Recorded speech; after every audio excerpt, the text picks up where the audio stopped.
बिहार में एक रैली निकल रही थी। रैली में ऊंचे पद वाले, सभी जाति वाले, वकील, छात्र और पत्रकार भी थे। एक लड़की भी थी जिसके एक ही स्तन था।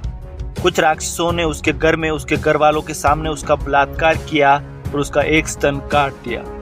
सभी जिला मजिस्ट्रेट के दफ्तर के सामने नारे लगा रहे थे कि ये पुलिस वाले निर्दोष है। ये भागलपुर की घटना थी। भागलपुर बिहार का वो जिला जो कभी कर्ण के अंग देश का हिस्सा था। यहीं पर विश्वविख्यात विक्रमशिला विश्वविद्यालय ने अपना ज्ञान बांटा और अभी यह भारत की रेशम नगरी का तमगा लिए हुए है। बात 1979 की है। भागलपुर में क्राइम रेट उफान पर था। अपहरण, हत्या और डकैती जैसे अपराध बाहुबलियों की दिनचर्या का हिस्सा थे। लड़कियां घर हो या बीच बाजार उठा ली जाती थी। उस साल 89 मर्डर जिले में दर्ज हुए। यह एक बहुत बड़ी संख्या थी। अपराधी पकड़े भी जाते, लेकिन नेताओं की शह और गवाहों के मुकरने से थाने में मेहमान की तरह कुछ दिन गुजार कर चले जाते। जब पूरे देश में भागलपुर कुख्यात होने लगा तो दिल्ली का दबाव लगा पटना पर और पटना ने वहां पर एसएसपी विष्णु दयाल की पोस्टिंग की। एसएसपी विष्णु दयाल ने जिले के पुलिस कर्मियों की एक सीक्रेट मीटिंग बुलाई। इस मीटिंग में चर्चा हुई कि कैसे इन अपराधियों पर लगाम कसी जाए। मीटिंग में ऑपरेशन गंगाजल लॉन्च करने का फैसला किया गया। भागलपुर के नवगछिया थाने से इसकी शुरुआत होती है। एक खतरनाक अपराधी थाने में बंद था। उसकी आंखों में पुलिस का कोई खौफ नहीं था। कुछ पुलिस वाले उसके बैरक में पहुंचे। उन्होंने अपराधी को जमीन पर पटक दिया। फिर 2 पुलिस वालों ने उसके हाथ और 2 ने उसके पैर पकड़े। एक पुलिस वाला उसकी छाती पर बैठ गया। उसके हाथ में बोरी सिलने वाला सोया था, जिसे बिहार में टकुआ बोला जाता है। उस पुलिस वाले ने टकुआ उसकी आंख में घुसा दिया।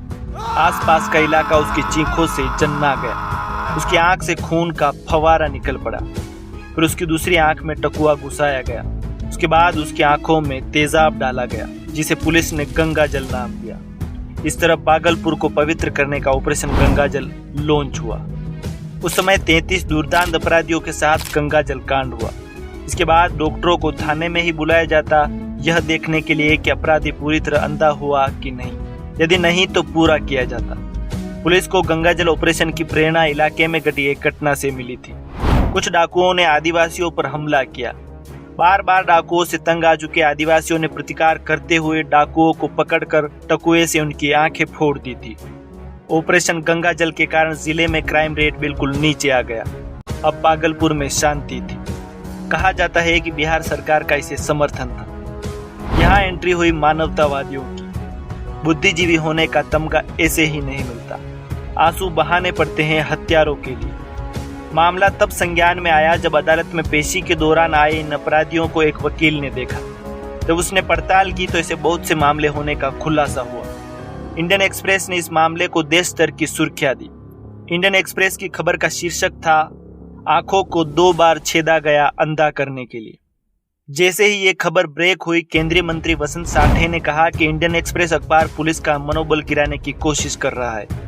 ज्यादा हो हल्ला मचने पर प्रधानमंत्री इंदिरा गांधी ने इस प्रकरण पर कहा कि वो इस बात पर यकीन नहीं कर पा रही है कि आज के युग में ऐसी चीजें भी हो सकती है। इन सब के बीच आखिरकार पीसना पुलिस को ही था।